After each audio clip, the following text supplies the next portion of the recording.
Hello guys! So for today is magtatapon tayo ng basura dito sa Guernsey. And alam nyo ba na kailangan mong magbayad pag magtatapon ka ng basura dito? Yes, tama po kayo na narinig. So, explain ko po sa inyo kung paano dito magtapon ng basura. Color-coded po yung pagtapon ng basura dito per plastic. So, meron tayong blue, white, black, tapos meron ding para sa mga nabubulok at saka sa mga bote. So, una is white. Itong white na to is para sa mga karton. So, ito, libre to. Wala kang babayaran. Pwede mong itapon. Basta dapat lahat yan ay karton lang yung laman. Yan. Tapos, yung pangalawa naman ay itong mga bote. Sorry, hindi pala. Ito pala is yung blue, yung mga lalagyan ng mga toyo, yung mga Tupperware, mga tin cans, mga lalagyan ng mga milk. So, dito mo siya itatapon. And take note, kailangan mong linisin yung bote. Ayan, kailangan malinis yung bote kasi kung hindi nila to kukunin. And kapag naglagay ka dito ng something na hindi naman daw, ayan, meron tayong corned beef, yan. Kung hindi naman siya dito dapat, tas nilagay mo, hindi nila kukunin to, tapos bibigyan ka nila ng warning. Kaya dapat, tama yung ilalagay mo sa plastic na to. Ayan. And then, yung mga nabubulok, nandito, wag na natin buksan kasi medyo madumi, kadiri. So, na mga nabubulok, lahat na nabubulok na andito. And then, itong mga bote. Dito yung bote, nilalagay, ayan.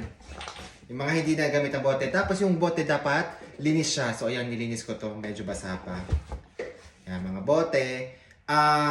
Yan, lahat ng babasagin, nandito mo ilalagay. So, itong apat po na to, na pinakita ko sa inyo ng una, is libre po yan. Kukunin po nila yan dun sa schedule ng pagkuha ng basura. Tapos, ito pong kailangan nating bayaran ay yung black. Ayan. Itong black na to is binabayaran po ito kapag magtatapon ka nito. So kung mayroon kang mga basura na hindi karton, hindi mga bote, o yung plastic na bote, or yung babasaging bote, tapos or nabubulok, lahat nandito. So yung mga balat ng mga pinagkainan ninyo, mga chichirya, tsaka kung ano-ano man, dito mo ilalagay. And paano ka magbabayad dito is kailangan mong bumili ng sticker. So itong sticker po na to is nilalagay po siya dito sa yan. Nilalagay po siya dito sa bag na to. Yan.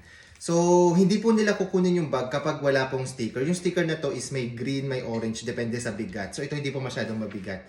Kaya orange lang. So, medyo mahalaga po dito na ini-encourage po nila dito yung reuse, reduce, tsaka recycle. And ramdam na ramdam mo talaga siya. At actually, nakakatuwa po ito dito sa Guernsey. So, ako, personally po, kami dito sa bahay, parang once a month lang kami magtapon ng black kasi hindi kami halos bumibili ng kung ano-ano. And then, as much as possible, ginagamit namin yung mga white, blue, para mag-recycle. Pero kung halimbawa, tinatamad po kayong mag-sort ng mga basura, kung sa blue ba siya, sa white, or sa black, pwede nyo pong ilagay lahat sa black, pero magbabayad ka nga lang. So, ayan. So, wala lang.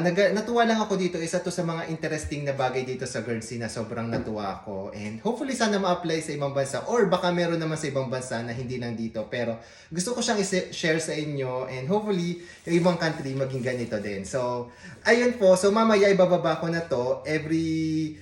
May araw po dito kung kailan po nila kukunin. Tapos nakadepende po kung alin yung kukunin nila. So, ayun po, thank you. And sana po may natutunan kayo. Until next vlog!